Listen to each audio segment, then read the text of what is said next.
বিরতির পর স্বাগত।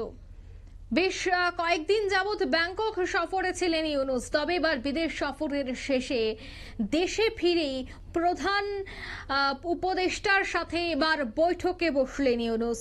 দেশে ফিরে সমস্ত উপদেষ্টা এবং অফিসারদের নিয়ে জরুরি বৈঠক।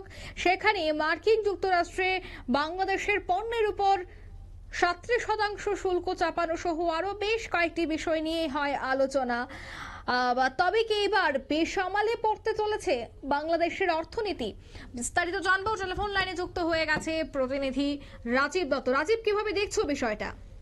দেখো, প্রথমেই বলি যে জানো যে বিমস্টেকের সম্মেলনে গিয়েছিলেন মোহাম্মদ ইউনূস, তিনি আজকেই ফিরেছেন। আজই এসে কিছুক্ষণ আগেই আমাদের ভারতীয় সময় সন্ধ্যে 7টার সময় বৈঠক শুরু হয়েছে। ইউনূস একটি বৈঠক শুরু করেছেন। যে বৈঠকটা মূলত যে সমস্ত উপদেষ্টা মন্ডলী যারা রয়েছেন এবং বাংলাদেশ সরকারের সমস্ত পদস্থ কর্তাদের নিয়ে তিনি বৈঠক করছেন। এই মুহূর্তে বৈঠক চলছে। বৈঠকের কারণটা হচ্ছে যে মার্কিন শুল্ক বৃদ্ধি।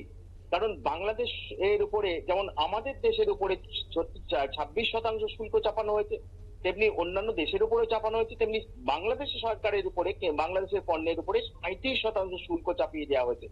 অর্থাৎ এতে কিন্তু বাংলাদেশ কিন্তু টালমাটাল হয়ে গেছে। বাংলাদেশের অর্থনীতি একে ঢুকছে, কারণ এখানে আইন শৃঙ্খলা নেই, কলকারখানা বন্ধ এবং যার মৌলবাদীদের প্রায় দখলে বাংলাদেশ। এই অবস্থায় অর্থনৈতিক ব্যবস্থাটা ভেঙে পড়ে যেটুকু টিম করে চলছিল সেটা বাংলা এবং বেশিরভাগই তো বস্ত্রটা হচ্ছে সারা পৃথিবীতে বাংলাদেশের মূল ব্যবসা। সেই বস্ত্র কারখানার একটা অংশ, বড় অংশ বন্ধ বিভিন্ন কারণে, বিদ্যুৎ নেই বা চাঁদাবাজি এইসবের জন্য বন্ধ, এবং যেটুকু চলছে তার রপ্তানিও কিন্তু প্রায় বন্ধ হয়ে গেল। কারণ বাংলাদেশের সব থেকে বড় যে মার্কিন ডলার আমদানি করার আয় করার একটা বড় ব্যবসা হচ্ছে তোমার এই বস্ত্র। কারণ বিশ্বের সব থেকে বড় বস্ত্র উৎপাদন কেন্দ্র হচ্ছে বাংলাদেশ, এবং সেই পণ্যটা ম্যাক্সিমাম যায় কিন্তু আমেরিকাতে। কিন্তু যেহেতু 37% শুল্ক, যদি দেখো যে একটু ঘেটে দেখতে পারো যে এতদিন ধরে 15% শুল্ক ছিল বাংলাদেশে, অর্থাৎ বস্ত্র সহ বাংলাদেশি পণ্যের উপরে 15% শুল্ক আমেরিকা নিত। সেইটা কিন্তু বর্তমানে 37% বেড়ে গেছে, 22% বেড়েছে। অর্থাৎ বুঝতে পারছো কতটা বেড়েছে। যার ফলে একটা আশঙ্কা দেখা দিয়েছে বাংলাদেশের, আশঙ্কাটা সত্যি যে বাংলাদেশের মার্কিন আমদানিকারীরা তারা কেন বাংলাদেশ থেকে মাল কিনবে? কারণ তারা তো অন্য জায়গা থেকে মাল কিনবে, সস্তায় মালটা কিনবে।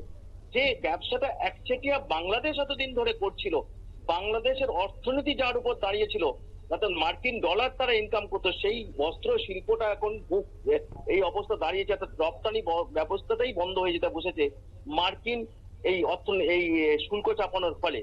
তাই এ থেকে কিভাবে বেরিয়ে আসতে পারবে? ইতিমধ্যেই তো 2রা এপ্রিল থেকে বাংলাদেশের এই শুল্ক ব্যবস্থাটা বাংলাদেশের পণ্যের উপর লাগু করে দিয়েছে মার্কিন যুক্তরাষ্ট্র। কারণ সেই সময় তিনি সেদিনই তো বিমস্টেক সম্মেলনে গিয়েছিলেন, তিনি ওখানে গিয়েই শোনেন যে 37% শুল্ক বসানো হয়েছে। অর্থাৎ বুঝতেই পারছো যে বাংলাদেশের বড় ধাক্কা খেয়ে গেল, কারণ তাদের অর্থনীতি ঢুকছে, তার উপর 37% শুল্ক, যেটা 15% ছিল সেটা 37 হয়ে গেছে। অর্থাৎ এই অবস্থায় কিভাবে বেরিয়ে আসা যাবে? কারণ আমেরিকান ডলার যদি বিদেশি টাকা যদি বাংলাদেশ না ইনকাম করতে পারে, তাহলে তো বাংলাদেশের অর্থনীতি ধসে যাবে। অর্থাৎ এই থেকে কি বেরিয়ে আসার উপায়, সেই বিষয়টাই আলোচনা করতে আজকে সরাসরি ফিরেই তিনি তার উপদেষ্টা এবং অফিসারদের সঙ্গে বৈঠক বসেছেন। কারণ তারা বুঝতে পারছেন যে মার্কিন এটা তারাকে শাস্তি বলে মনে করছে, যে মার্কিন যুক্তরাষ্ট্র তাদের শাস্তি দিয়েছে। কারণ না হলে বাংলাদেশের পণ্য, সেটা সারা বিশ্বের কাছে সব থেকে বড় বস্ত্র উৎপাদক দেশ বাংলাদেশ, এবং তার সবটা ম্যাক্সিমামটা রপ্তানি করে মার্কিন যুক্তরাষ্ট্র। এখন আমদানিকারীরা মুখ ফিরিয়ে নেবে, কারণ বাংলাদেশি পণ্যের দাম বেড়ে যাবে। অর্থাৎ এই অবস্থা দাঁড়িয়ে কি করবেন সে থেকে বেরিয়ে আসতেই আজকে তিনি বৈঠক করছেন এই মুহূর্তে, এবং সেখানে ঢাকাতে বৈঠক চলছে। তারা পুনরায় কিভাবে এই বিষয়টাকে ওভারকাম করবে সেই বিষয়টাই আলোচনা হচ্ছে এই বৈঠকে। এবং ইউনূস উদ্বিগ্ন, কারণ তিনি বুঝতে পারছেন যে এটা একটা বড় ধাক্কা বাংলাদেশের অর্থনীতি এসছে, এবং সেটাতেই সমস্ত অফিসারদের সঙ্গে এবং উপদেষ্টাদের সঙ্গে তিনি এই মুহূর্তে বৈঠক করছেন। অঙ্কিতা, ধন্যবাদ।